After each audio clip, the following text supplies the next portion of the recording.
Oh my.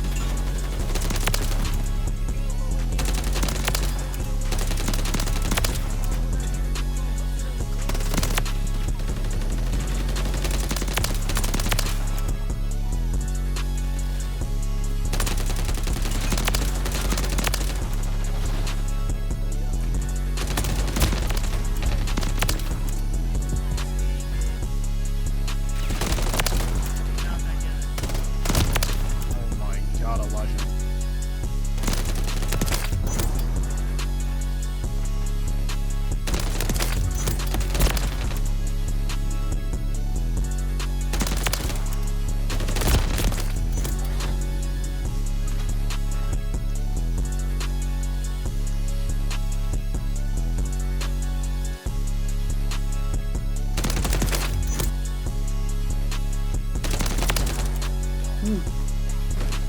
Why's my teammate look at me?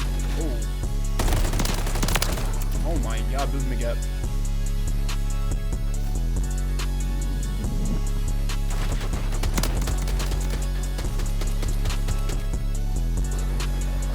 Tragedy, they're gonna call it.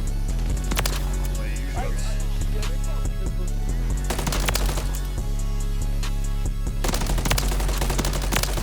Oh my god, do we need to. Oh my god.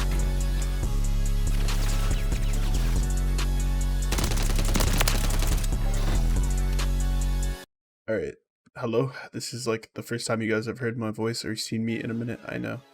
I've been taking a mental and physical break. Been in the gym, you know, getting my body right for the first time in a long time. So getting my mind right. Alright, so we're just gonna hop right into the settings. Enough of that, but if you guys want to hear more about it, I stream every night. Stream link will be down below in the description. Go follow me on Twitch. MW3 content. Gonna be a lot of it. So you guys know I play controller. Just gonna get right into it. I play default with just paddles. I have two paddles, jump and slide, or jump and crouch, but slide, same thing. I play on an Xbox controller. My controller, I think, is in the description as well. I'm not sure. I can put it there. Left stick min for dead. These are the most important settings in my opinion, besides sensitivity. Just pretty much tells you how much pressure you have to put on your stick in order for your character to move left or right, look left or right. So I play on 5. I think 3 is also pretty good, but it depends on your stick drift. I don't really have that much, but I prefer 5. And then left trigger and right trigger, just how responsive your ADS and your shooting is. So like pretty much how fast you can shoot, or like how fast your triggers will react to you pressing them. It's pretty important too, so I kind of put them on 5.5. I like that. Depends on if you have trigger stops or not. But yeah, it's all personal preference. I play on 7.7 right now since I'm kind of just getting back into COD for like the first time in like a year. 7.7 is my go-to. I don't play the advanced sensitivity, don't play that.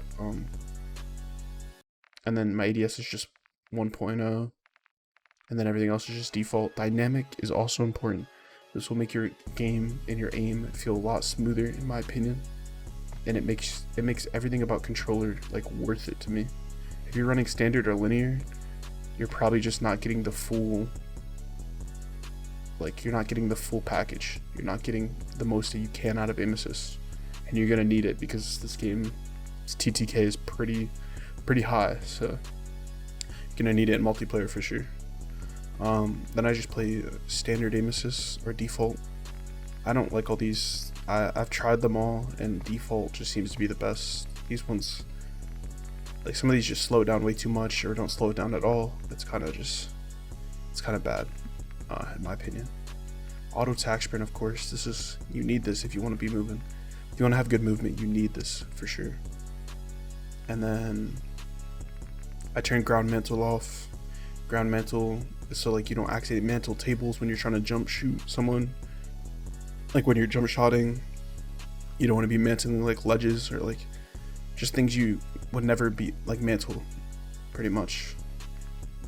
And then everything's pretty much standard. Like, this is all standard. I think you have to turn sprinting door bash on, I'm not sure.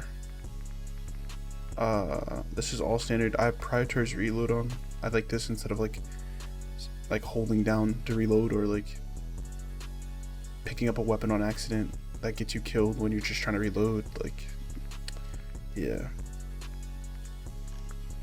I think those are probably the most important settings on this page. We'll move on to graphics. I know a lot of people concerned about the graphics in this game. I have VSync off. That's very important, I think, to have off.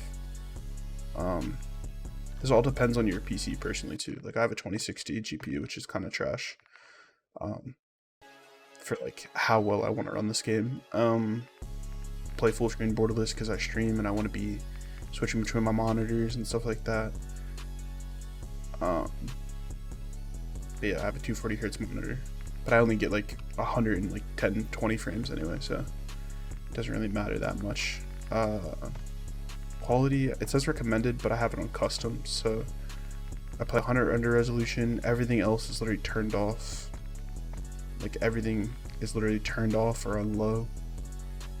I have my VRAM to scale target all the way up because it's super important, just to get the most out of your computer, really, or PC, or whatever you're playing on, really. But everything is literally on low, except the only thing that's not on low is my terrain memory, which doesn't affect your VRAM usage. So, and you want to make sure like you're closing all your other apps and background apps while you're playing to get the most performance out. I still play 120 FOV, affected of course, independent. Just looks super weird. There's too much visual recoil. And then the rest of this is just default. Besides, I turn fill grain all the way down because it makes your game look super grainy. For some reason, well, that makes sense, but I don't like it at all. And weapon motion blur and world motion blur, it makes your game look, unless you're going for like movement clips or whatever, like, I just don't like the way it looks personally. Then I have this all the way on low too. It doesn't really, it's all personal preference. I use headphone bass boost then onto the audio settings. I think this is the best for hearing footsteps, and it kind of you hear footsteps more and less gunshots, really, in my opinion. And then volume is all personal preference. Depends on what your Windows volume's at or whatever you're using. Yeah, that's pretty much it for that. Minimap square and minimap rotation on. You need those, of course. Player name, yeah, you need the player names. You gotta be able to see the player names. But yes, controller default. Like, if you guys have any questions, just leave them down in the comment section. I know controller's a little like weird this year, so the aim assist feels super strong in this game, so that's gonna be fun but not fun. But I'm excited to get back into content. Excited to be back. Hopefully I can stay back forever. I'd love to do that, you know. And yeah, we're gonna get into the content. I stream pretty much every day on Twitch. As I'm recording this, actually, I didn't stream today because I was out all day, but I stream pretty much every night on Twitch. When this game drops, I will be streaming it pretty much every night if possible. Probably except Sundays. Sundays are like the days I like to rest. So yeah, thank you guys for watching. Enjoy your day or night whenever you're watching this, and have a good one. If you have any questions, like I said, let me know down below in the comment section. Feel free to ask me anything. I can do a class video too. I know the beta was over, so it doesn't really matter, but yeah, just let me know. Later.